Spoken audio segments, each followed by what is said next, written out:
patiently waiting for us to go through an extremely long closed session meeting this evening. While members are joining, I'm going to ask if the city attorney would please report out of closed session. Yes, thank you, Mr. Mayor. On item 5.1, the claim of Stephanie Merchant, there was a motion by Councilmember Martinez that was seconded by Councilmember Donahue to deny the claim and authorize the city manager to send out a written letter reflecting the city council's decision. That motion was approved unanimously. Okay, and on the other items, there's no report, is that correct? Correct. On the other items listed on the closed session agenda, there are no reportable action that was taken. Okay, thank you, Madam Clerk. The time is 7:56 p.m. I'm adjourning this meeting. And let me get to my next agenda. We are obviously far behind schedule with the closed session items. So I'm going to call to order at 7:56 p.m. the Emeryville Special Study Session. Please note that this meeting is being conducted pursuant to AB 361, which provides for exemptions to the Brown Act that authorize cities and public agencies to conduct meetings via teleconference and video conference during the COVID state of emergency. The City of Emeryville and other public agencies make a finding at not less than every 30 days that the conditions underlying and required by AB 361 still exist, and that it's in the health, safety, and welfare and interest of the public, our staff, and our council members to continue meetings this way. We will continue to consider and approve such resolutions as we deem appropriate at each meeting that we have. With that, I would like to ask if the clerk would please take the roll call. Councilmember Donahue? Here. Councilmember Martinez? Here. Councilmember Welch? Here. Vice Mayor Medina? Here. And Mayor Batters? Here, thank you. I'm going to take a motion to approve the final agenda. So moved. Second. Motion by Vice Mayor Medina, second by Member Donahue to approve the agenda. Please call the roll. Councilmember Donahue? Aye. Councilmember Martinez? Aye. Councilmember Welch? Aye. Vice Mayor Medina? Aye. And Mayor Batters? Aye. Members, are there ex parte communications? Seeing none. Members, the time is 7:58, and I would like to make a motion to recess this meeting until such a further time this evening as may be deemed appropriate by the mayor to call this meeting back into order after we have conducted the business of the city on the main agenda. Is there a second to my motion or any objections? Second. Okay, a motion has been made to recess this meeting by Mayor Bowder, seconded by Vice Mayor Medina. Please call the roll. Councilmember Donahue? Aye. Councilmember Martinez? Aye. Councilmember Welch? Aye. Vice Mayor Medina? Aye. And Mayor Batters? Aye. This meeting is now in recess. The time is 7:58. We will return to this meeting at an appropriate time after we've conducted other business. The time is 7:58, Madam Clerk, and I'm calling to order the City of Emeryville as the management of Emeryville Services Authority. Please note that all members are still present. Please let the record reflect that this meeting is being conducted pursuant to the provisions of AB 361 have been noted earlier in the meeting. At this time, I'll entertain a motion to approve the final agenda for the Mesa meeting. So moved. Second. Motion by Medina, second by Welch to approve the agenda. Please call the roll. Councilmember Donahue? Aye. Councilmember Martinez? Aye. Councilmember Welch? Aye. Vice Mayor Medina? Aye. Mayor Batters? Aye, the agenda is approved. Are there any ex parte communications? Seeing and hearing none, now is the time for public comment for items not on the agenda for this meeting. Members of the public who wish to comment for items within the jurisdiction of the Mesa agency have 2 minutes to do so. Do we receive any written comment cards, Ms. Richardson? No, there are none. Okay, no hands are raised. Public comment is now closed. This will turn us to action items. We have one action item, which is approval of the AB 361 resolution. Is there any public comment on item 6.1? Seeing and hearing none, is there any discussion? Seeing and hearing none, is there a motion? I'll move the resolution. I'll second. Motion by Martinez, seconded by Medina to approve this resolution. Please call the roll. Councilmember Donahue? Councilmember Donahue? Aye. Councilmember Martinez? Aye. Councilmember Welch? Aye. Vice Mayor Medina? Aye. And Mayor Batters? Aye. Resolution is approved. Madam Clerk, the time is 8:00 p.m. I'm adjourning the meeting of the Mesa Board.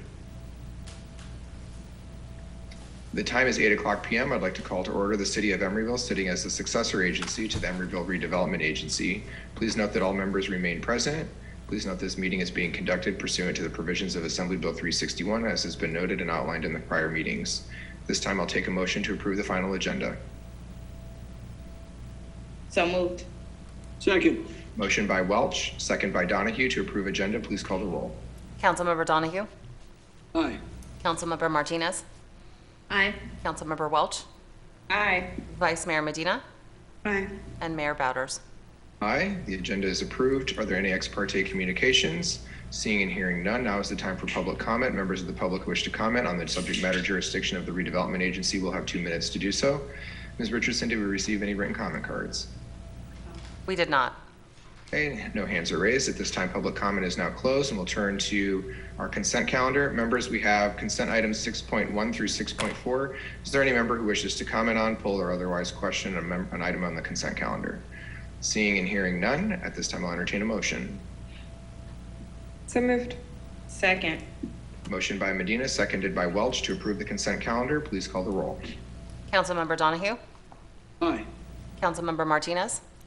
Aye. Councilmember Welch? Aye. Vice Mayor Medina? Aye. And Mayor Bowders. Aye, the consent calendar items are approved. We have one action item. Item 7.1 is the resolution to continue meetings pursuant to AB 361. This time I'll call for public comment on this resolution. Seeing and hearing no public comment, we'll turn for discussion. Is there any discussion? Seeing and hearing none, is there a motion? So moved.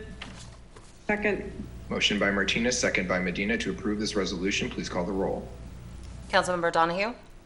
Aye. Councilmember Martinez? Aye. Councilmember Welch? Aye. Vice Mayor Medina? Aye. And Mayor Bowders. Aye, the resolution is approved. Madam Clerk, the time is 8:02 p.m. I am adjourning the meeting of the successor agency. Members, the time is 8:02 p.m. I'd like to call to order this regular meeting of the City Council of the City of Emeryville. Please let the record reflect that all members remain present from the prior meetings this evening and that we have given the instructions related to Assembly Bill 361, under which provisions we are conducting this meeting. Members of the public who wish to comment for an item on tonight's agenda who are joining us on Zoom may use the raise hand feature on Zoom, or you may press star and 9 if you are joining us by telephone. If you are not able to do either of those things, you can visit the City of Emeryville's website, go to the Council Agendas page, and there's a link there to submit an electronic speaker card. You can provide your comment in writing, and the City Clerk will read your comment for the appropriate agenda item at the appropriate time. This time, I'll entertain a motion to approve this agenda. So moved. Second. Motion by Vice Mayor Medina, seconded by Councilmember Martinez to approve this agenda. Please call the roll. Councilmember Donahue? Aye. Councilmember Martinez? Aye. Councilmember Welch? Aye. Vice Mayor Medina? Aye. And Mayor Bowders. Aye. Thank you. The agenda is approved. We'll move to special orders of the day, and we have none. So we'll move to announcements on committee and commission vacancies. Madam Clerk. Yes, I wanted to let you know that there are various openings for unexpected vacancies. The applications are due, applications are due November 28th. Appointments will be at the December 20th meeting, and the notice goes out October 14th. Thank you very much. This time we'll go to item 6, council member special announcements or reports on meetings in attendance. Councilmember Martinez. Thank you, Mr. Mayor. So as folks are probably aware, if you're watching this, you might have gotten an alert on your phone, or you might have seen on the news that California is undergoing a statewide flex alert. We predict that we may not have enough electricity to meet the peak demands. We've got these unprecedented climate events happening. It's very hot out for a long duration. And so the California ISO, that's the balancing authority that projects how much electricity we're going to need and helps to make sure that there's enough on the grid at the right time. They issue these flex alerts, and they're asking all Californians to pitch in and turn off all your extra lights, not to run large appliances when they call these flex alerts. And right now that critical time is between 4 p.m. and 9 p.m. Although I got an alert on my phone, it might be till 10 p.m. today because it was a a very hot, high demand day. So if we get these again, just, try to keep that in mind, keep your large appliances off during those times. If you have an electric vehicle, the state asks that you charge those at off-peak hours. So, I like to plug mine in and charge it after 10 p.m. Or, when the sun is high in the sky and we've got that good solar renewable energy coming into the system. So that's all from your local energy person. Our guru on all things energy and sustainability at the regional level. Thank you so much. Member Welch. Yes, just that I will be attending the League of California Cities annual conference on Thursday in Long Beach, where it will also be very hot, but we'll be close to the water, so hopefully it won't be too bad indoors. But first time going and very excited to represent our little city. Awesome, thank you. Anyone else? I'll just announce that on September 17th, actually on September 16th, starting this weekend, Seawalls Emeryville, a art mural exhibition that will be hosted and take place here in the city of Emeryville. There will be 15 large wall-sized public art murals that will be constructed in 10 days by artists from all over the world who are coming here. And the depictions in these Seawalls Emeryville art murals will be all about bay oceanographic and aquatic life. It will include depictions of endangered species, bay native habitats and animals, as well as some of the challenges and issues facing ecological and environmental justice today in the Bay Area. This will culminate on the 16th at the public market. There will be a panel of science experts and people who study and work in wildlife and oceanographic work who will be part of a panel to talk about bay ecology restoration and habitat preservation. And yours truly will be hosting a walking tour of those murals at 1 o'clock on the following day, the 17th. Information to be provided, but we will be walking to a number of the murals, and the artists themselves will tell you about what bay life they've depicted there. These will remain around the city. It's going to be a great addition to our city's art collection, and very grateful to the folks at Pangea Seed who helped put that together. So be sure to look for more information. Visit the city's website or type in Seawalls Emeryville and you will learn more. Okay, with that, we will go back to the next item on our agenda, which is the city manager's report. Mr. Politzer. Thank you, Mr. Mayor. It's been a very busy 5 weeks since I've been here as your interim city manager. I've had an opportunity to meet with a lot of the staff members, several members of the council, and again, I look forward to continuing to serve this great city as your interim city manager. And I mean that in all seriousness.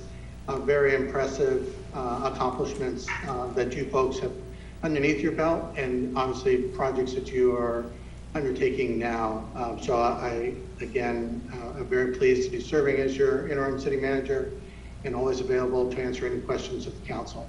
Thank you. Okay, thank you. That will take us to ex parte communications. Members, are there any members here who have ex parte communications for items on action on agenda tonight? I'll start with Vice Mayor Medina. Nope. No. Okay. Member Martinez? Nope. Okay. Member Donahue? No. Okay. Member Welch? No.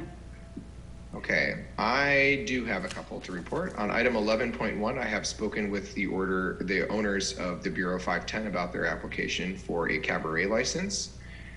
And I have nothing else to report, I think. Okay, so we have one ex parte communication tonight. That will take us to item 9, which is the public comment for our consent agenda and items not on the agenda. Members of the public who wish to comment on the items on our consent agenda or for an item not on tonight's consent agenda, but is not on the agenda tonight, will be given 2 minutes to do so. And I see no hands raised. Ms. Richardson, did we receive any written comment cards for tonight's public comment? We did not, Mayor. Okay, thank you so much. Public comment is now closed, and we will move to the consent calendar. Members, items 10.1 through 10.11 inclusive are before you for consideration. Is there any member who wishes to pull an item for non-consent purposes or discuss the contents of one of these items before we vote? Okay, seeing none, I'll entertain a motion. I'll move consent. Second. Okay, motion by Vice Mayor Medina, seconded by Member Welch to approve the consent calendar. Please call the roll. Councilmember Donahue? Aye. Councilmember Martinez? Aye. Councilmember Welch? Aye. Vice Mayor Medina? Aye. And Mayor Bowders. Aye, the consent calendar is approved. Thank you. Item 11.1 is our only public hearing for the evening, which is a resolution of the City Council of the City of Emeryville authorizing the Chief of Police to issue a 2022 annual cabaret license to the Bureau of Emeryville LLC, doing business in our city as the Bureau 510. And I would like to ask if council members would indulge, I would like to waive the requirement of presentation for this item. It's concluded in the staff report and it is consistent with all other cabaret licenses. Is there any objection to my request to waive presentation? Okay, seeing none, this is a public hearing. Madam Clerk, the time is 8:11 p.m. The public hearing is now open. Hear ye. All who wish to come and speak on the item before you is 11.1. We'll have 3 minutes to do so at a public hearing. Any member of the public who wishes to comment now will get 3 minutes. If you'd like to speak, please use the raise hand feature, or you can press *9. And did we receive any comment cards for this item? We did not. Okay, one last call. Seeing no hands raised, the time is also 8:11 p.m. The public hearing is now closed, and I will bring it back. Is there any discussion of this application? Seeing none, is there anyone who wishes to make a motion on the application? So moved. I'll second. Okay, I recognize a motion by Member Welch and a second by Vice Mayor Medina to approve the request and a resolution for the cabaret license. Please call the roll. Councilmember Donahue? Aye. Councilmember Martinez? Aye. Councilmember Welch? Aye. Vice Mayor Medina? Aye. And Mayor Bowders. Aye, that resolution is approved and we will issue a cabaret license accordingly. Thank you. Okay, moving to our action item agendas, we have 5. Item 12.1 is a resolution of the City Council of the City of Emeryville authorizing the submittal of a pro-housing designation program application to the California Department of Housing and Community Development. I will turn it over to probably Navarre Oaks, and there she is. They are. Welcome, Navarre. Thank you, Mayor. Thank you, Council. Yes, I'll be presenting on that. Thank you so much. And Valerie Bernardo and Chad Smiley are also available for any questions you may have. Okay. I'm just waiting for the presentation to be queued up. So.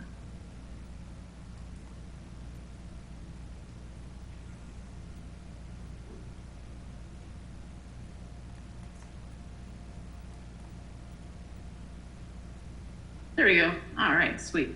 All right, so as you mentioned, we'll all be discussing the pro-housing designation this evening. Next slide, please.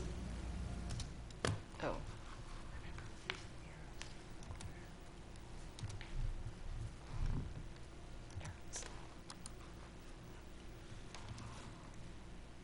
It might just be the right arrow key that you need. There you go.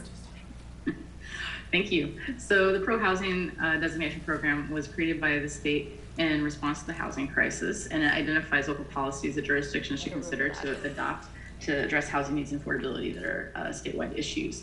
And then if you get this designation, you're eligible for programs and grants that you can receive preferences and additional points for. So you can get points for grants and for funding, for housing, community development, infrastructure, transportation. Doesn't mean we're guaranteed to get the grant or the funding, but it gives us a boost if we get this designation. Next slide, please. And this will also be one of the first ways we start to implement our draft housing element that's at the state for review right now. So one of our programs is actually to get this pro-housing designation. Next slide, please. So how does this application process work? There's 4 scoring categories and a bonus enhancement. Now, you only need 30 points to get the pro-housing designation. Next slide, please. But you can get over 67 potentially. Now, why so many points that are available when you only need 30 to get it? This program is available to everyone throughout the state, all jurisdictions. So it has different points that are more relevant to different cities based on their size or their needs or their staffing. So you don't have to get all 67 points. It's just 30 and you're good. So we think we're actually eligible for like 53 or more of those, depending on how it gets counted. That's right, I saw that response. Okay, so we'll go to the next slide for that.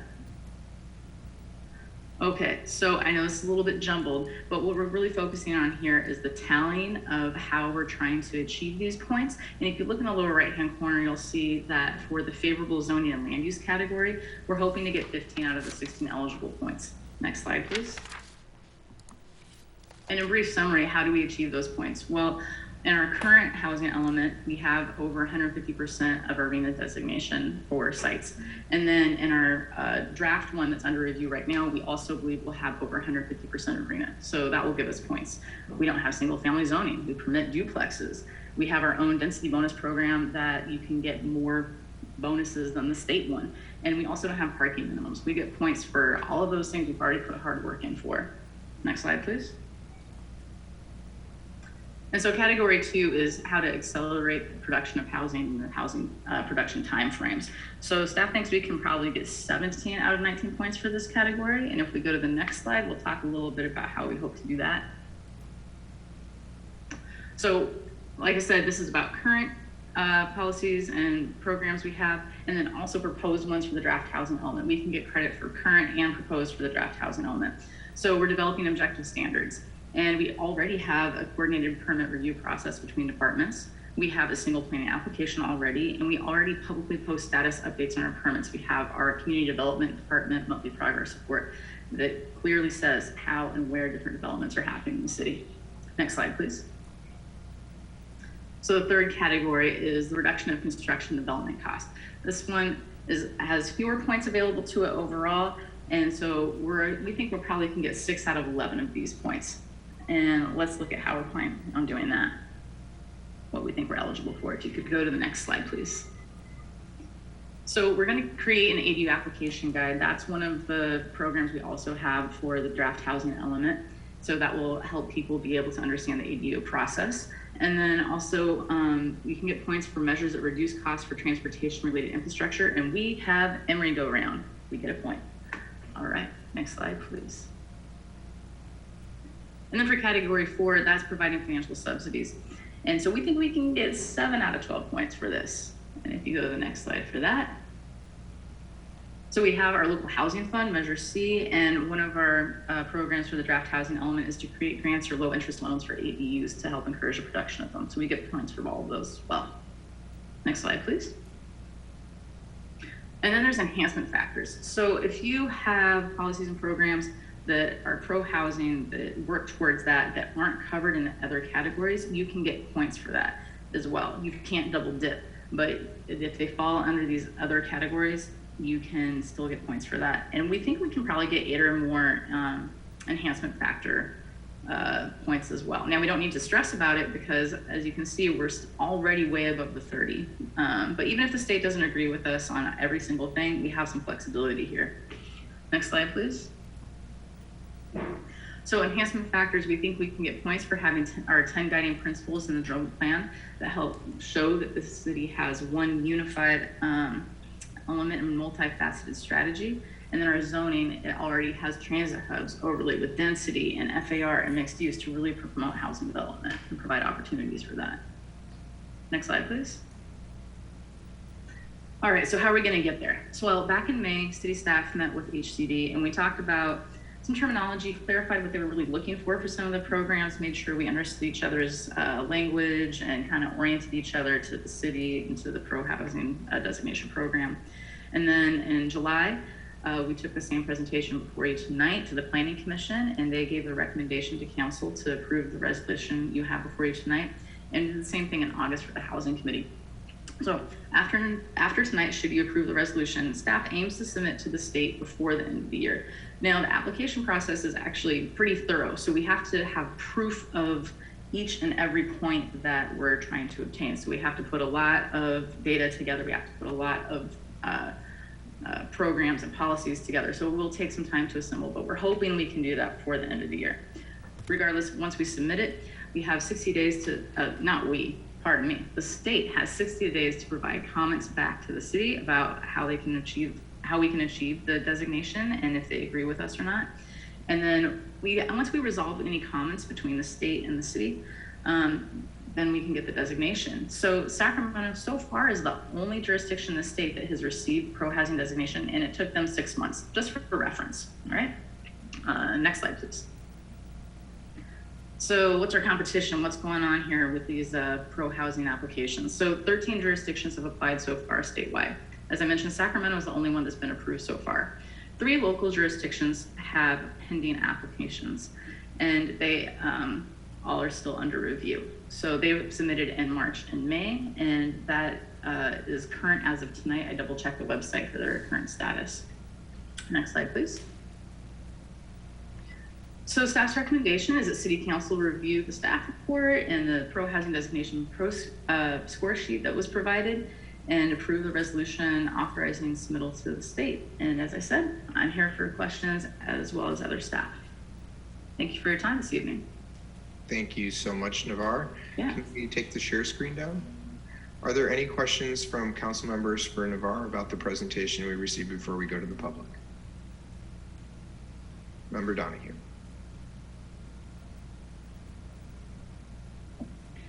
Navarre, if we get this designation, can we use these funds to somehow create more park space in our city to enhance our housing development? Is it possible? It depends on, oh, sorry, I didn't mean to cut you off. It depends on which grants are available and which we apply for and which ones accept pro-housing designation as bonus points to get those grants and funds. So for example, they, as part of the designation program, it listed these 4 categories, the transportation, housing, infrastructure, drawing a blank on the other one. Now, Parks program could potentially fall under one of those, or it might be an additional one that they decide that pro-housing designation is applicable for, but I can't guarantee that will be a grant that's available or that will be relevant. But should it be, we would absolutely use it to our advantage for sure. Did that help answer that question? Yes, it did. Thank you. Okay, cool. Thank you. Are there others with questions? Okay, seeing none, now is the time for public comment. Members of the public who wish to comment on item 12.1 will get 2 minutes to do so. Don't see any hands raised. Ms. Richardson, do we receive any comment cards for this item? No, Mayor, we did not. Okay, that will close public comment and we will turn to discussion. Are there any members who wish to kick off discussion or give comments about this application proposal? I will. I'm super excited to be seeking a pro-housing designation and to be hopefully in one of the first 10 cities to do that, to actually submit. This is a really critical thing for the city. If Navarre went over all the scoring and how we'd score, but to someone who may not be following this, who will watch this video later, or is watching on TV at home, this designation is relevant because the state is trying to incentivize cities to build more housing above the regional housing needs allocation assigned to cities, which is the RENA allocation we all receive every 8 years. And why this matters is Emeryville is already building a lot of housing and is really doing its part to take the lead. And this just provides us an opportunity to move to the front of the line in being competitive for certain types of state funding. They're trying to incentivize that. And we were already doing it without incentives, so we might as well make money for doing it as we go. So this opportunity is really well thought out. I was very impressed with the proposed scoring. I think it was a really fair assessment that the staff did in putting this together. I think we do get these points as has been proposed. And I know that the Affordable Housing and Sustainable Communities Grant Program, which is a big one tied to transit and other sustainable housing and environmental goals, is going to be one of the pots of affordable housing funds that's available for cities that do this. So this is a great support to the projects we already have in line, and I think this is a really worthwhile thing. So I will put a motion on the table to approve this resolution with the application to state HCD. And I'll entertain additional comments or a second to my motion. I'll happily second and want to thank Navarre for all the fantastic work on this. Okay, anyone else? I just, when we get this, when we get past the finish line, I'd love to know just how many points other communities are getting, because I feel like we are doing the right work. And I thank you, Navarre, and the whole team for quantifying and just showing that all of these policies that other communities struggle with, they're really a no-brainer for us. The no parking minimums, the not having single-family housing. These are extremely controversial in communities that are very close to us in distance, and they're not controversial here because we're doing the work. So thank you, everyone. I'm very, very happy to support this. I agree completely. Okay. With that, there's a motion by the mayor and seconded by Vice Mayor Medina to approve this resolution. Please call the roll. Councilmember Donahue? Aye. Councilmember Martinez? Aye. Councilmember Welch? Aye. Vice Mayor Medina? Aye. And Mayor Bowders. Aye. Go forth, Housing and Community Development Team, and get us, we would like a report back as to how many points we got and how many points the other cities got. Not that it's a competition. We'll keep you posted. Yes, Member Welch. Navarre, did it say how many points Sacramento received? I'm like, You know, you pop quizzed me with that. I almost asked it earlier, but I figured you wouldn't know it off the top of your You head. know, I did check, and they got well over 30. Sacramento, they got well over 30. I don't remember the exact number.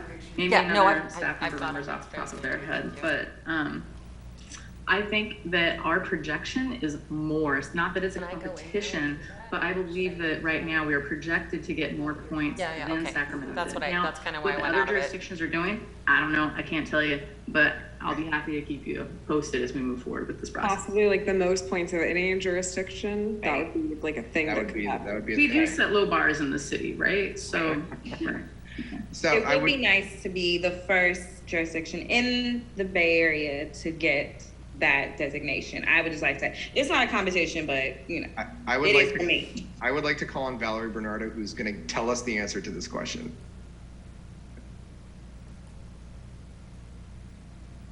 Valerie. Can you hear me? Yeah, we can. Go ahead. They got 64. No way. Oh my gosh. You're joking. I got 64. Oh. We're gonna go back. Navarre and I will go back and we'll see how we can beat that because I'm sure we can.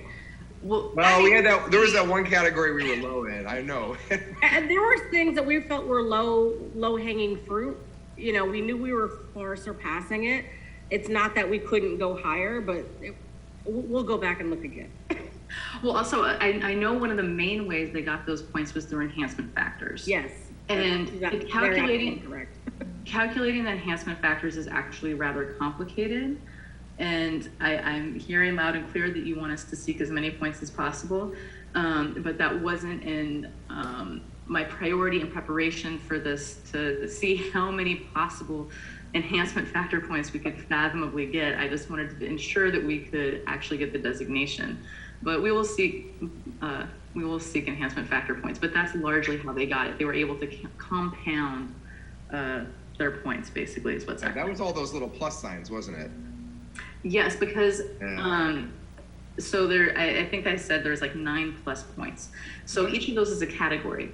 For each policy you have, you can get a point for it. So for each of those 9, if you had 3 things for each of those 9, you'd be at 27 points. Does that make sense? That's exactly how we're going to get all those bonus points. And that is exactly right. And you are welcome to submit the city manager and city attorney approved application and then have a side letter that says the council is speaking very middle school and wants to know that they have the most points.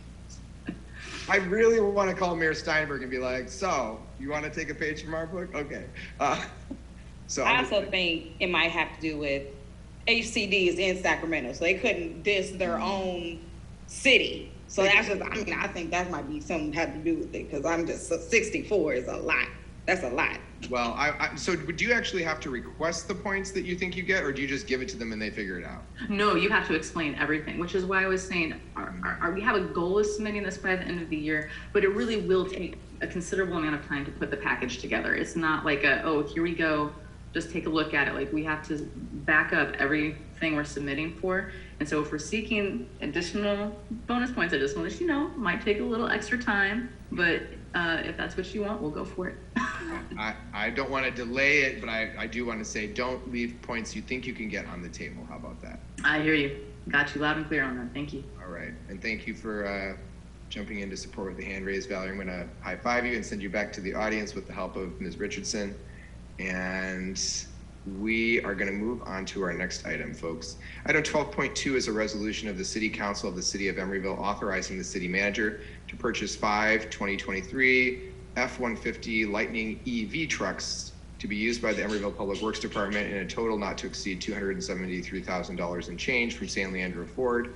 And I will invite the Public Works Department to, there isn't really probably a presentation, just to be available to questions. Mr. Alloy, is that the plan tonight?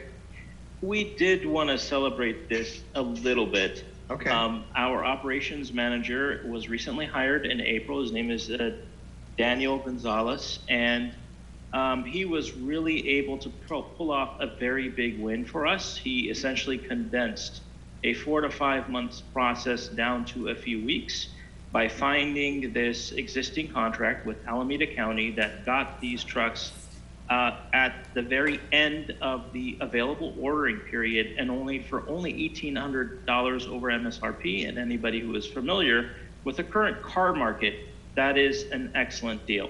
So I just wanted to introduce that and hand it over to Daniel for a very quick presentation. Sounds great. Welcome, Daniel. Thank you, Mohammed. Greetings, Mayor, City Council, City Manager, and City Attorney. I just want to clarify that that's $1,800 above invoice. MSRP, they're running anywhere from $8,000 to $10,000. I'd like to briefly share that our public works fleet consists of 18 vehicles. 15 of those vehicles are trucks.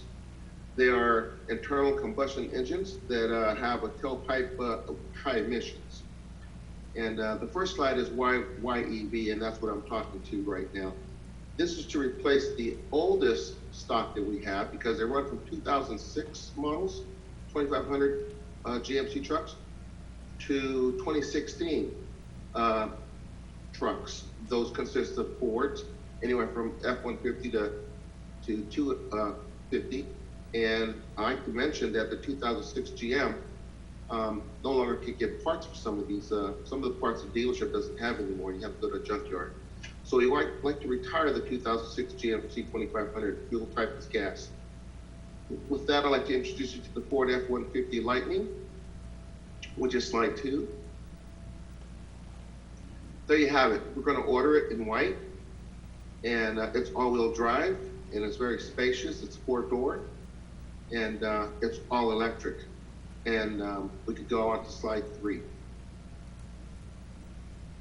That is called the frunk. I didn't know what that meant at first. I thought somebody was pulling my leg, but there's no engine in there. So you have more cargo space. You can put 2 large golf bags in there, your lunch, and a few other accessories. And we're planning on using it for our tools and maybe our lunch as well. I was going to say, Daniel, if you don't have a better use than golf club, you're going to start scaring council members real quick. What you guys are doing when you drive these things around? Keep going. Put your bike in there too. That is the right answer. There you go, winner. It actually has more features. And the next slide is going to show the features that I'm going to present to you with the front as well. The left side is the front. As you notice, that there's a plug-in or 110 there, so you can also green your equipment. You can use electric mowers, you can plug into the 110 there. And on the right-hand side, that is the optional 4-plug plug-in ports from 110 volts to 240 volts. So that gives you more ability to plug in. We're going to order with that option. And again, you can plug in your equipment and you can get more green as you like. So that's the left is the front and the right side is the back of the bed for clarification. And next slide. As you see, the city of Emeryville has a climate action plan 2.0 that was adopted in 2016. So keeping up with California mandates and targets, the city of Emeryville aims to reduce greenhouse gas emissions 40% below baseline levels by 2030 and 80% below baseline levels of 2050. With this recommended purchase and subsequent auction of the legacy vehicles, the city of Emeryville Public Works fleet will have a 28% reduction in its inventory of vehicles with internal combustion engines. And that's a heavy tailpipe emissions. Next slide. So these are the advantages. The F-50 Lightning has 0 tailpipe emissions, reduced maintenance costs up to 40%, Outlets allow for additional on-site work, tool storage, built-in trunk, and then leverage Alameda County prices that we're able to do. The legacy of 2006 GMC, that's 19 miles to the gallon, not to mention all the repairs that we have to do, and also the CO2s that 3,000 pounds we're publishing out every year. And we haul generators, work on site, that's also heavy lifting and more work. Also, it's the end of life is increasing yearly. It's a 16-year-old vehicle now, and the maintenance costs are increasing and parts are harder to find. And with that, I'm recommending that we purchase the 5 Ford F-150 Lightning trucks.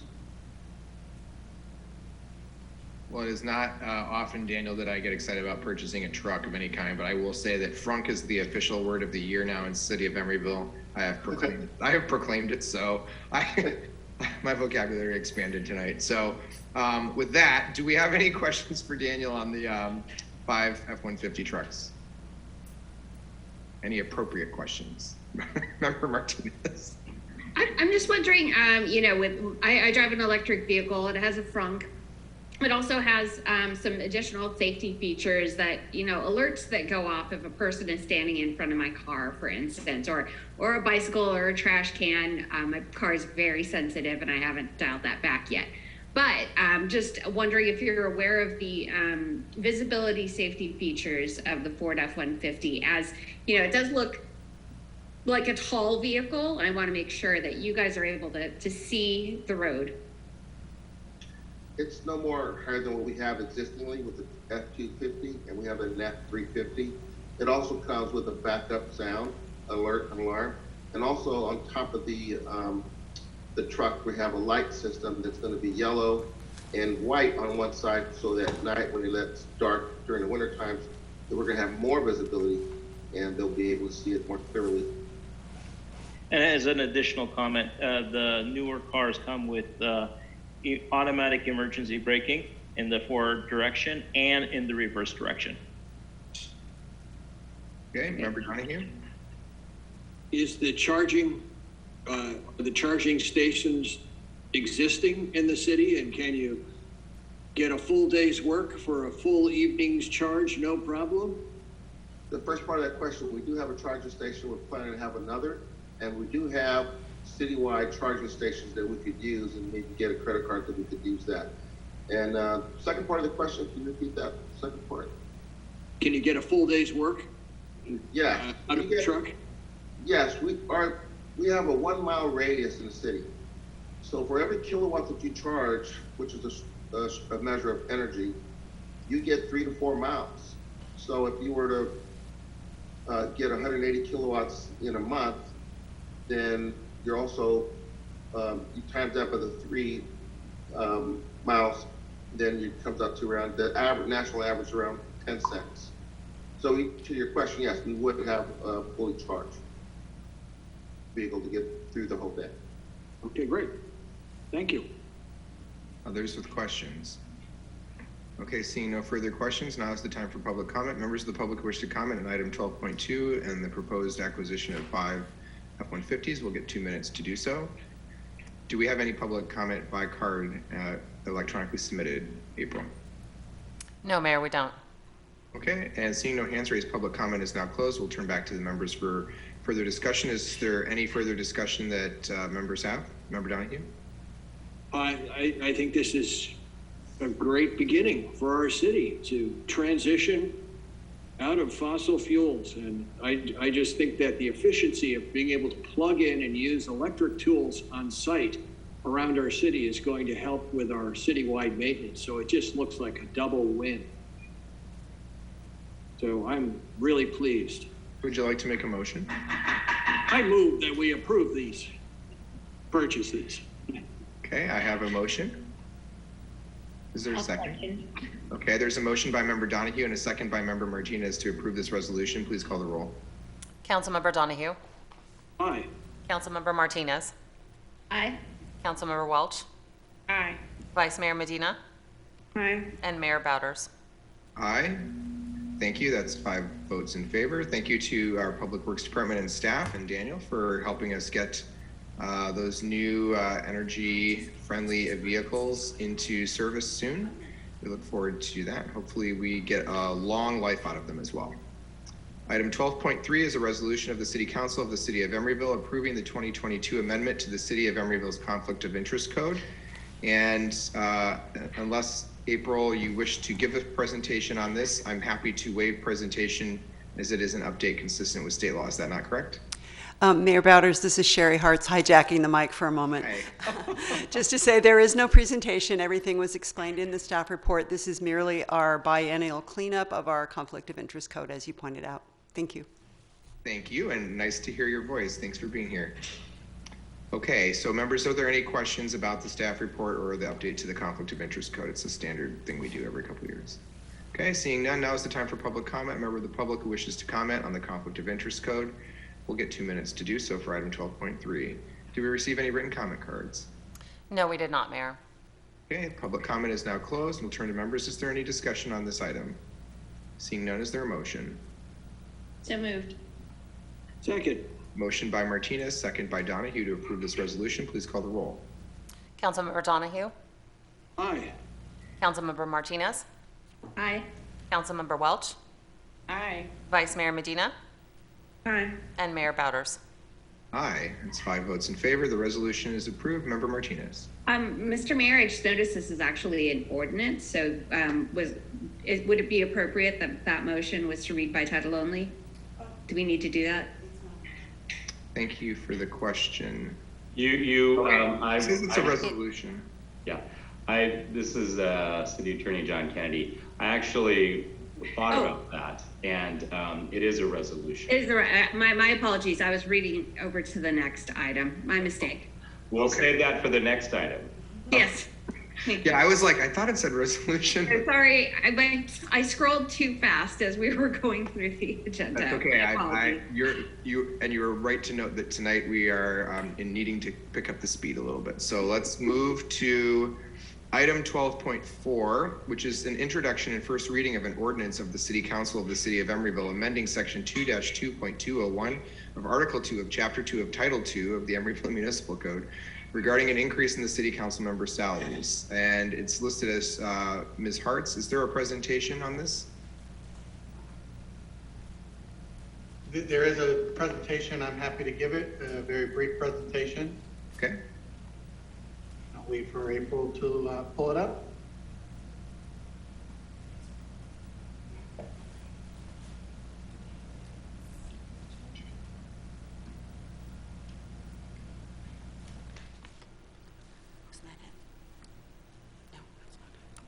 I'm just going to pull this one up. Okay.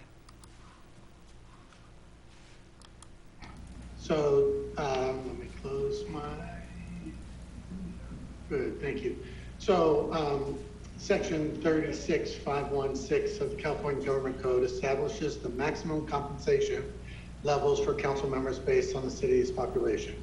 The city council may increase the salary authorized in the statute by enacting an ordinance or amending an existing ordinance.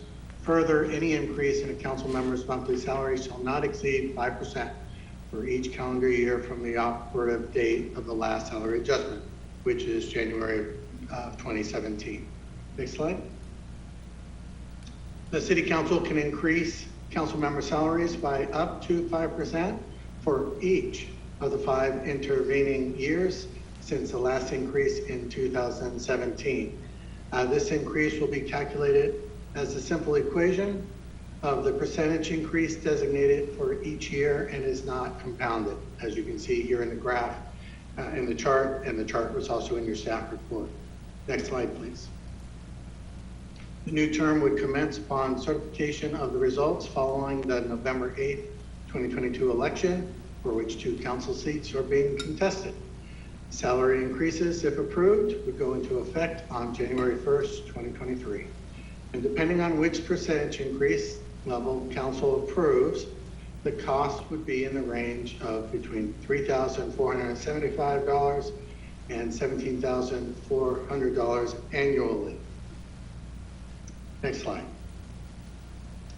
The City Council is asked to consider waiving the first reading and introducing by title only the attached ordinance amending section 2-2.201 of Article 2 of Chapter 2 of Title 2 of the Emeryville Municipal Code to raise the salaries of city council members and provide direction to staff on any necessary revisions. If approved on the first reading, the ordinance will be returned for a second reading and adoption at your next meeting on September 20th, 2022. The ordinance would not go into effect until January 1st of 2023. You have both your city clerk and your city attorney and myself here to answer any questions. Thank you.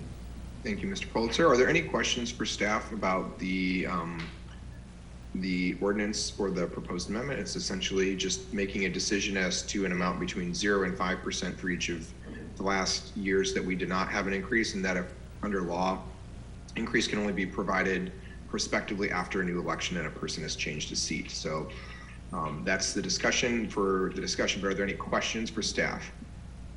Okay, seeing no questions, now is the time for public comment. Members of the public who wish to comment.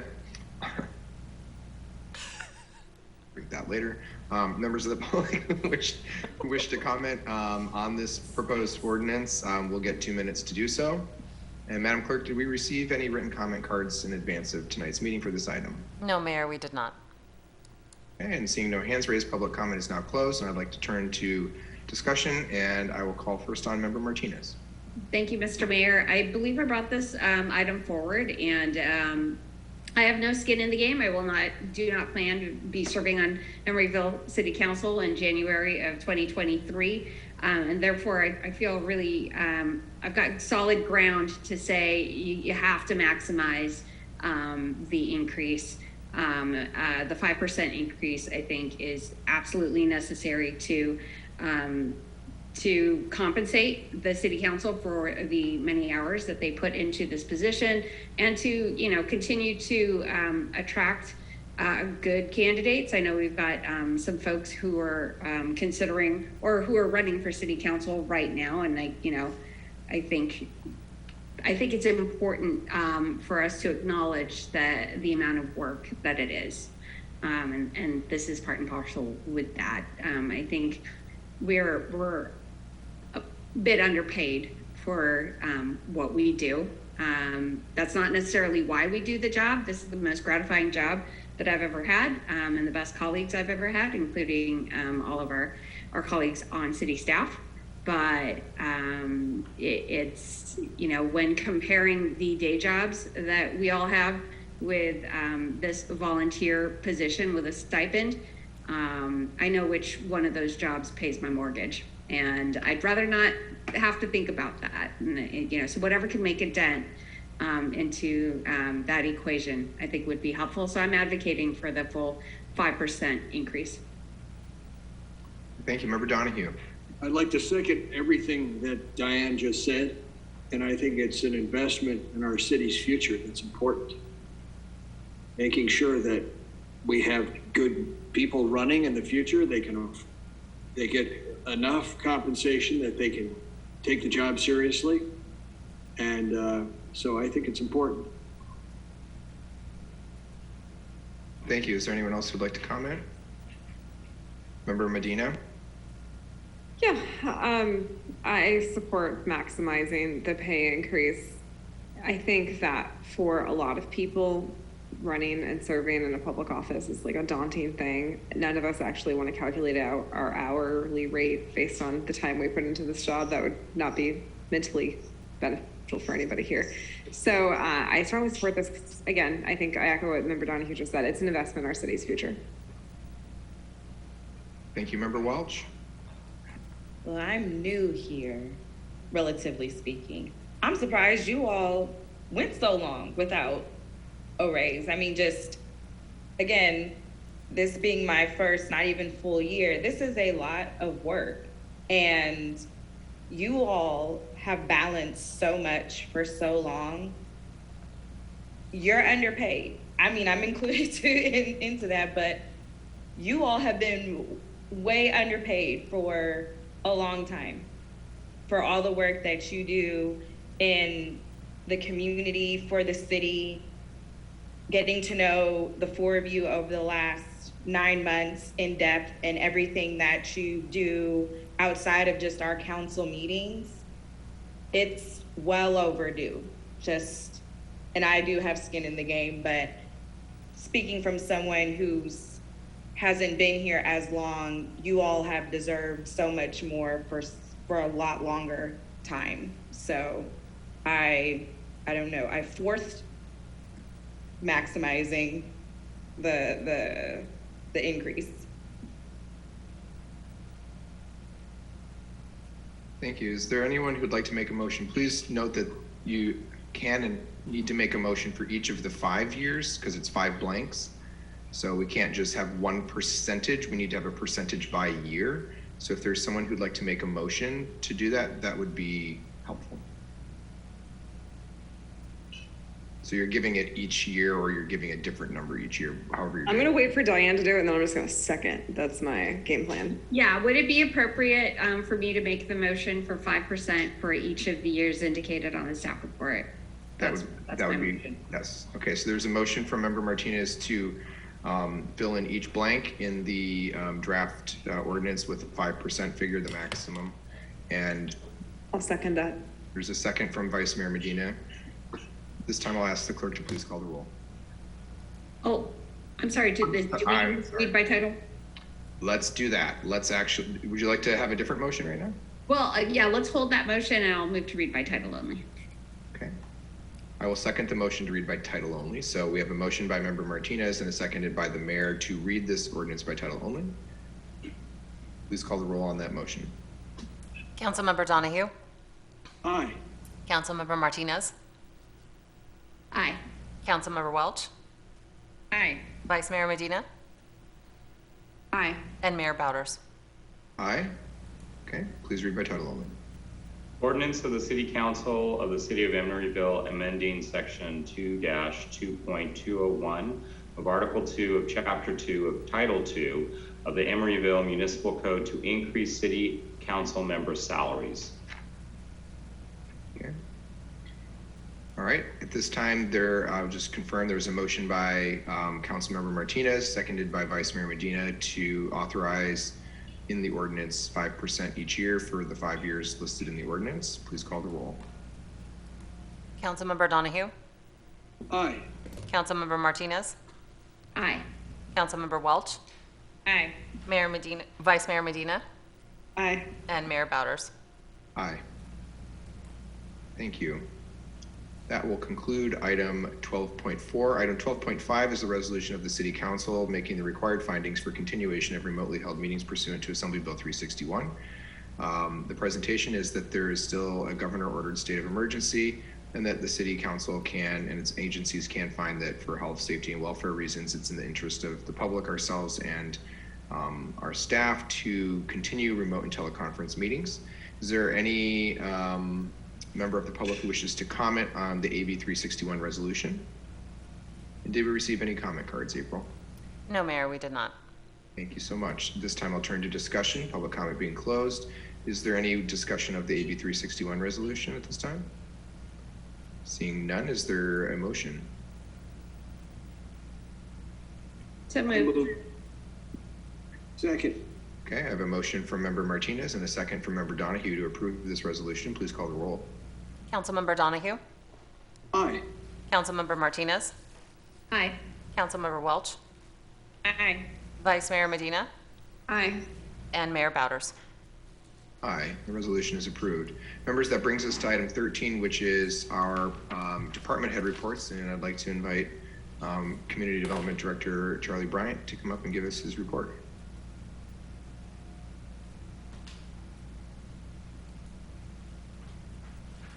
Good evening. Good evening, Mayor Bowders and members of the City Council. This is my regular report on the last Planning Commission meeting, which occurred on Thursday, August 25th. There were 2 items on their agenda as listed here on your agenda. I would note that Vice Chair Simons had an excused absence, so we had 6 Planning Commissioners present. The first item was a public hearing on a couple of amendments to the Marketplace redevelopment project. One is an amendment to the Planned Unit Development Preliminary Development Plan, PUD PDP, and the other is to the development agreement. The Planning Commission, after holding a public hearing, voted unanimously to recommend that the City Council approve both of these amendments, and they will be coming to you for your consideration at your next meeting on September 20th. The second item was an appeal of a staff determination concerning the processing of a subdivision map for 4 houses on 47th Street. The applicant contended that a certain procedure should be followed. Staff disagreed and told the applicant that the correct procedure that needed to be followed. And the applicant then appealed that determination to the Planning Commission. After hearing the staff presentation and the applicant's arguments, the Planning Commission then voted unanimously to dismiss the appeal. I would note that under the city's planning regulations, the Planning Commission's decision on this appeal is final and may not be further appealed to the City Council. That concludes my report, and I'd be happy to respond to any questions. Thank you, Mr. Bryan. Are there any questions for him about either of these items? No, and Mr. Poulter, do we have any additional department head reports of any kind this evening? Nothing. Okay, thank you so much for the department reports. That'll move us to item 14, future agenda items. Are there any council members who wish to request that the council consider agenda of a future item? Seeing no hands, there are no requests tonight for future agenda items. And the time is 8:56. I would like to adjourn the city council meeting, please. Thank everybody for coming this evening. And council members, we're good. Member Donahue. I'm waving good night. Well, we have, we're going back to our study session. I wanted to get all the business done before, don't make the staff sit all night. So I apologize to Nancy Lorax Humphrey for being here, late, but I appreciate her being here. So we're going to go now to our study session. So we are now at, Madam Clerk, the time is 8:57, and I am calling back from recess the City Council's special study session. And we had completed ex parte communications when I had conducted the recess. So now now we're at agenda item number 5, which is public comment for items not on the agenda. So members of the public who wish to comment. Okay, I'm gonna mute the people who are not speaking yet. Who would like to comment for an item not on the agenda, we will have public comment for the study session item itself. We'll get to do so now. So I see one hand raised for public comment. Madam Clerk, could you please recognize Albert, I apologize if I have your last name wrong, Luster, for 2 minutes. Good evening. Good evening. How you doing? My name is Albert Luster, and actually I was going to talk about the project on the marketplace, the IMB that you guys passed by right now. Last week on the 25th, I was trying to speak on the Planning Commission, but I was late because I work out of town. So I wanted to make a point today. I don't know if it's possible or not, but I got 2 minutes again, so I'm going to start. So good evening, members, council members, and members of the public. My name is Albert Luster. I'm with the local carpenters, local union 713. The reason why I'm here today is because I want to speak about labor standards on the marketplace projects and other projects being built in the city of Emeryville. What are labor standards, you may ask? Well, simply includes livable wages, healthcare, apprenticeship programs, and local hire. Livable wages and healthcare employees should have a way to provide all basics to its family, includes a decent room, decent food, and also these workers should be able to have healthcare for his whole family and to itself. We can't have these employees not going to the doctor or dentist because they cannot afford this. That is livable wages and healthcare. Apprenticeship, it helps the working class workers gain knowledge and can build projects to the highest standards by implementing skills and learning in the training centers and the job sites. These are presidents of the future builders of America. Local hire, not only the provide tax revenue from the money spent by the workers, but also ensuring the contractors not bringing workforce out of the state and driving the wages to the ground. Making a local workforce to commute for hours and hours to meet ends meet, instead of spending time with the family or being involved in a community. These policies help ensure that all developments benefit all the members of our community. We got to do a better job when it comes down to labor and projects when building this beautiful city. We have major issues with workers being taken advantage by contractors not paying area standard wages. Standard wages are simple, includes livable wages, healthcare, promotes apprenticeship programs and local hire. These must That's be 2 included minutes. on some type of a standard language in all projects being built in our beautiful city. Thank you very much. Thank you, Albert, for your comment, and apologies that we did not have time in the prior meeting to do that. So thank you so much for sharing that with us. Are there any other members of the public who wish to comment for items not on the agenda in the study session? Okay, seeing none, we will move to our last item for the evening, which is our study session on the proposed scope of contract to develop and provide a comprehensive street tree audit and a roadmap to future expansion of Emeryville's street tree inventory. Nancy Humphrey. Yes, hi, good night, good night. Soon. Room is correct. Good evening, everybody, and thank you for taking the time after your long evening on this. So if you, so yes, as you said, this is about the Emeryville Street Tree Opportunity Study and just running the proposed scope past council members for your input. Next slide, please. This came up in the January 18th meeting of City Council this year, where the mayor proposed that we undertake a study to look for opportunities to maximize our street tree canopy in the city. So staff subsequently solicited proposals from 4 firms. PlaceWorks provided the most comprehensive proposal, and so that's the firm we want to go with. We're seeking council's feedback on the scope. And I will say that we do have Rob Mazer from PlaceWorks available to answer questions if any come up. So he's here tonight. Next slide, please. So as I come to you from my front stoop right now, because it is too hot in my house to be at a meeting, and that's our new reality. And urban greening, street tree canopy, is directly related to cooling our streets, our homes, and our businesses, as well as having a lot of other benefits that I know I'm preaching to the choir, and I won't go into each one of these, but it really is, it's the right move to make at this point in our earth. Next, please. So, as we said, we did request proposals from four firms. We started with the city auditor, not the city auditor, the city arborist, SBCA, and we went to our tree maintenance firm, which is West Coast Arborists. We went also to Davy Tree and to PlaceWorks. And PlaceWorks, as I said, had the most comprehensive and responsive proposal. So that's the one we're looking at tonight.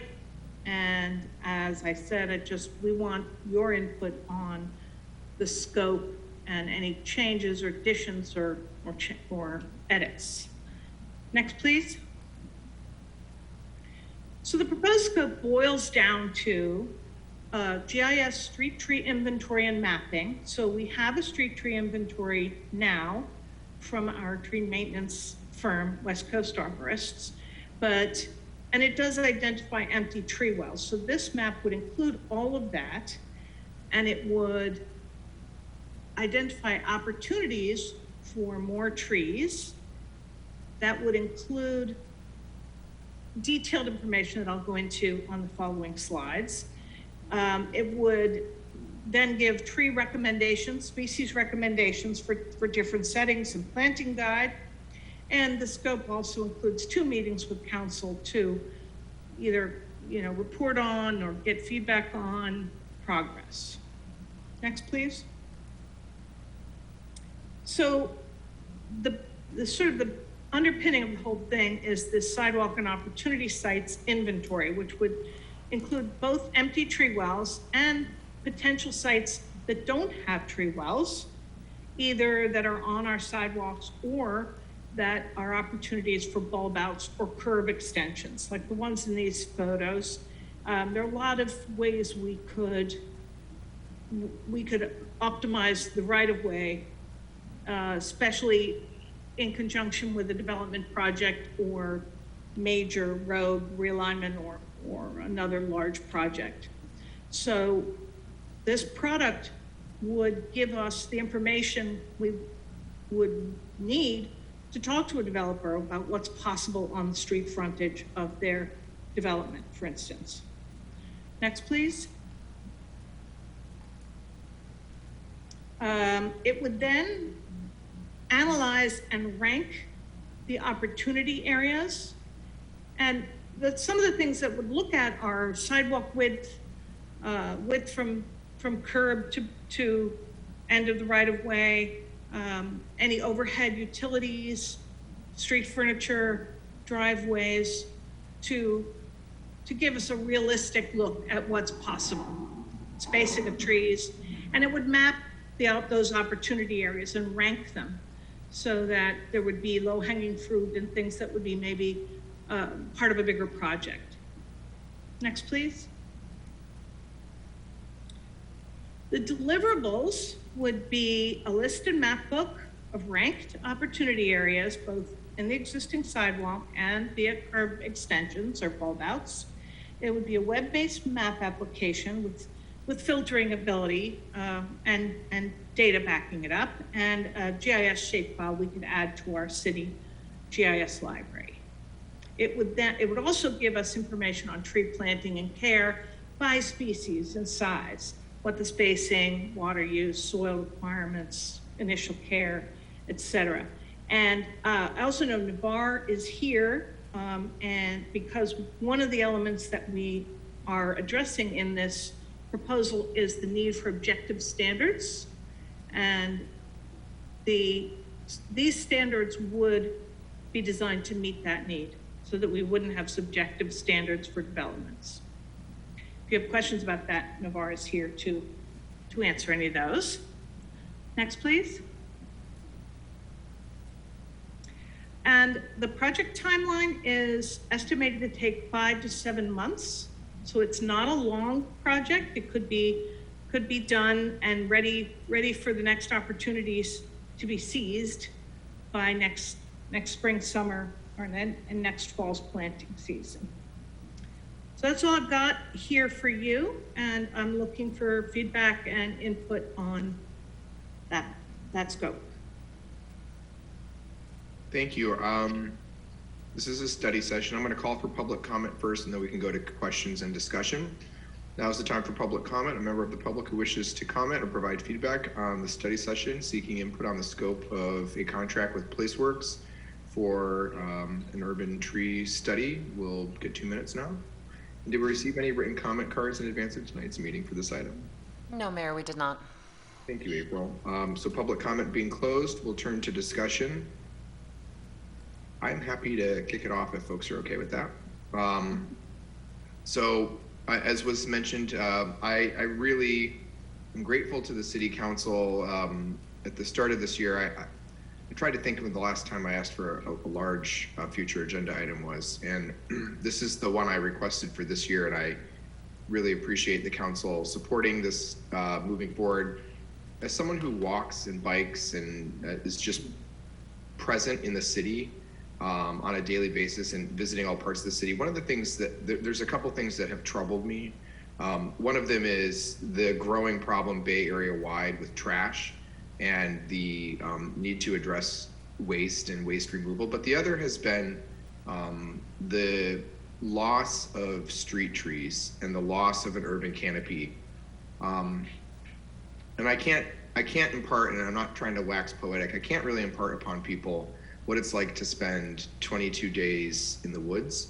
I've done that for a few years now. Every year I try to go somewhere and spend time with nature, but most of the photos I take are just of natural tree canopies as I'm walking. And it's amazing what the temperature difference is beneath the tree canopy versus when you leave the tree canopy. I went this year in the Upper Peninsula through area that was ravaged by a forest fire in 2012 is in a state of regrowth in an area that's currently experiencing planned logging activities. And I spent a day hiking through that area, and it was amazing, even though the temperature was the same as the day before, just how different it felt, how oppressive it was, and how harmful it was. And when I think about things like that in our community, there's areas like if you walk down Hollis Street from City Hall to, Powell, there's almost no trees as you walk down the street in a lot of the section. And essentially we're just magnifying urban heat off of concrete. There's a lot of trees that are dead or mostly dead, that were just empty tree wells. And I get that we planted bad varieties back in the 70s and 80s and that we didn't use structural soil, and sidewalks are buckling in places. And these are opportunities for us to both make our city safer and more accessible to people with limited mobility or other types of physical limitations, but also make our city greener and cooler and healthier. And on a day like this, it just couldn't be lost upon me how really the only places for shade in our city are buildings. And I just really am grateful that we're having this conversation. I really want to put a plug in on slide 6.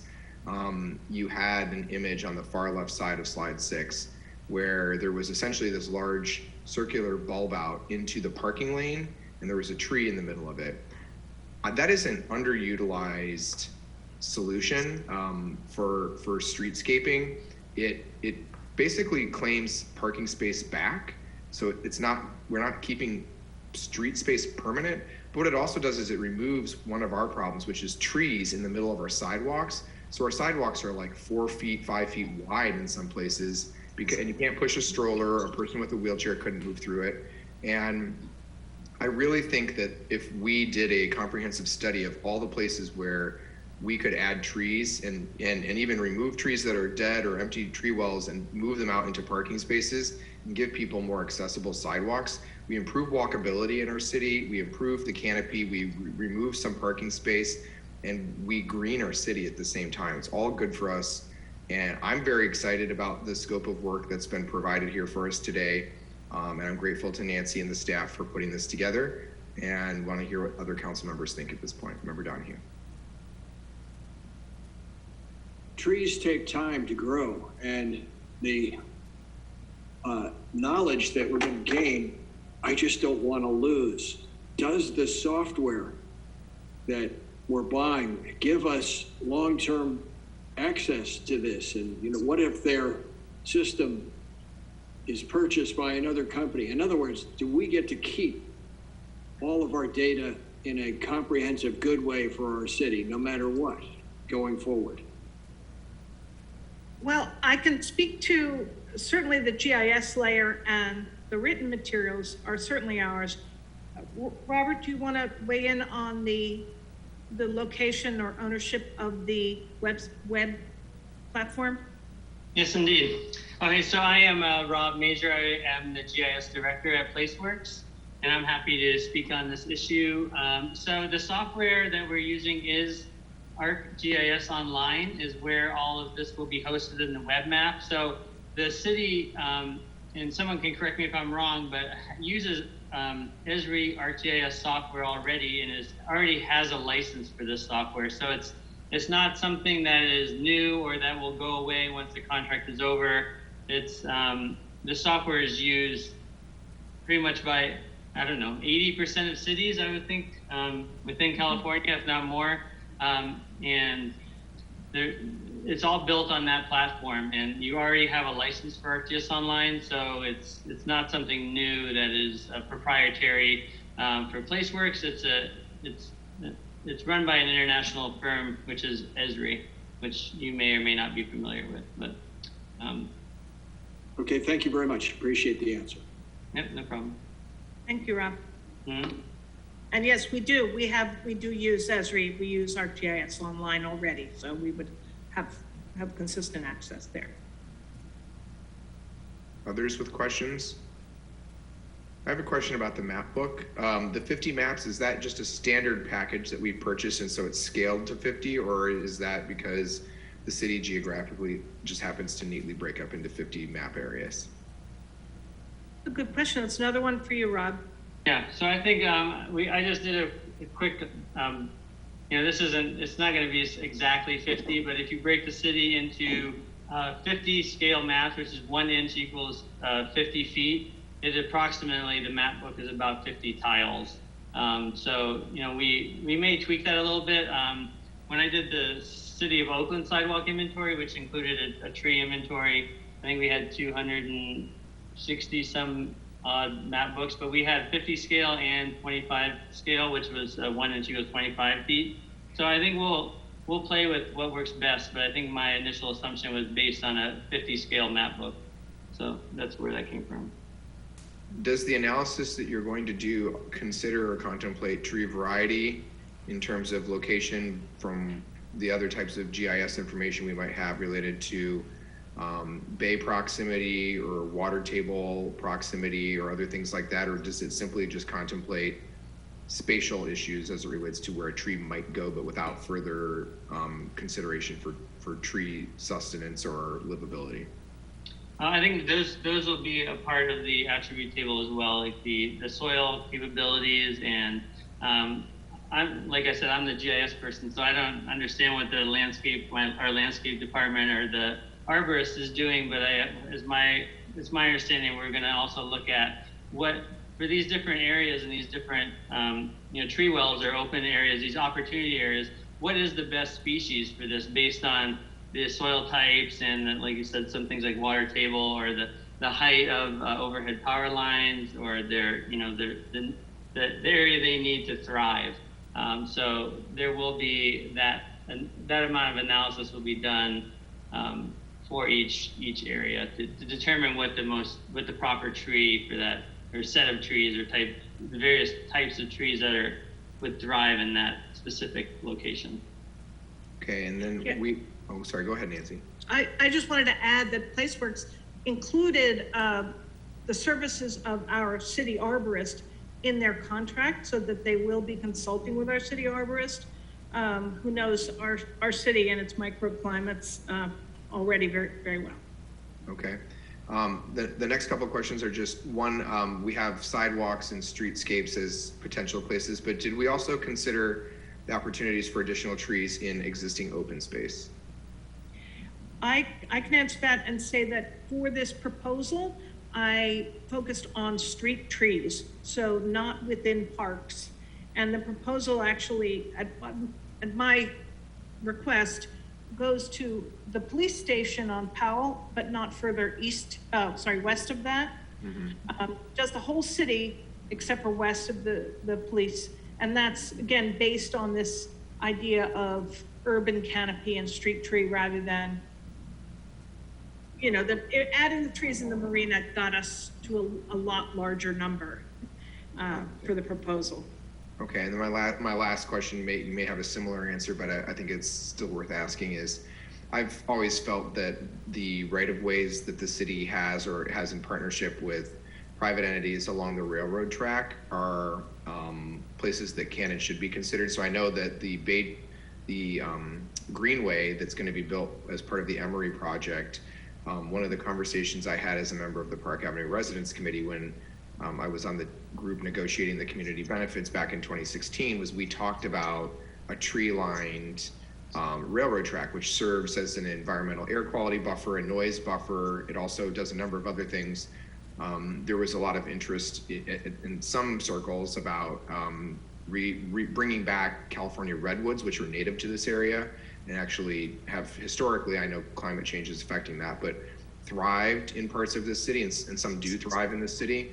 And I guess the question I just have is are the areas that affront or go along railroad tracks that are not in the UPRR right of way per se, but along it, are they part of the survey?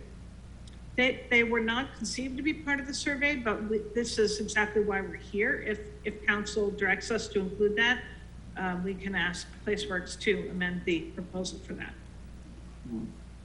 Yeah, I don't know that there's many places that would need to be considered, but I would find it interesting as a livability factor. I mean, we're doing quiet zones, but I would find it interesting to look at the potential along the right of way. And if that even means private partners. So as a person who lives across from IKEA, IKEA has a tree along the parking lot every like 50 to 100 feet, which was probably part of their plan design that was built in 2000.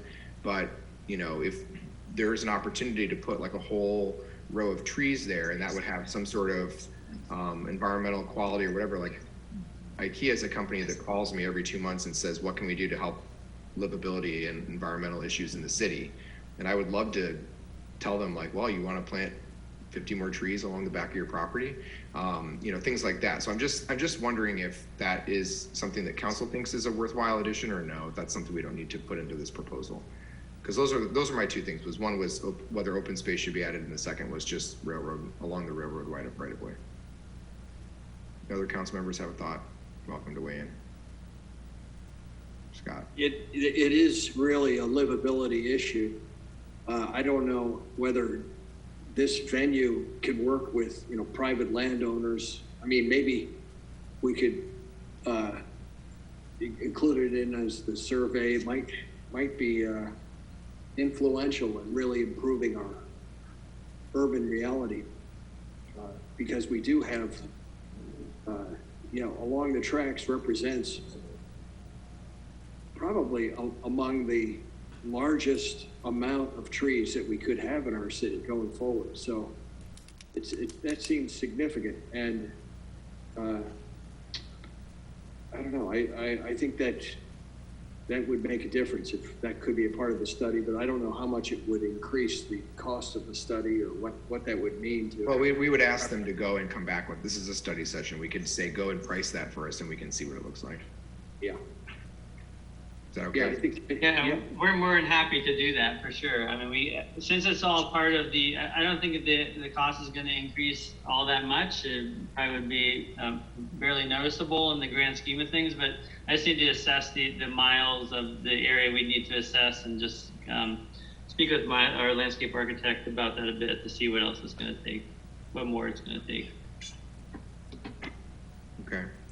Well, then in that case, I would just like to put in a special ask that I think the east side of Shellmount Street, between the north end of the public market and the city's border at the Berkeley Aquatic Park, the railroad's right-of-way ends at some point and the city's right-of-way begins. And we have this very narrow sidewalk with a handful of very scrawny trees up that street. And we're building all this housing out on the other side of the street. This whole neighborhood is there.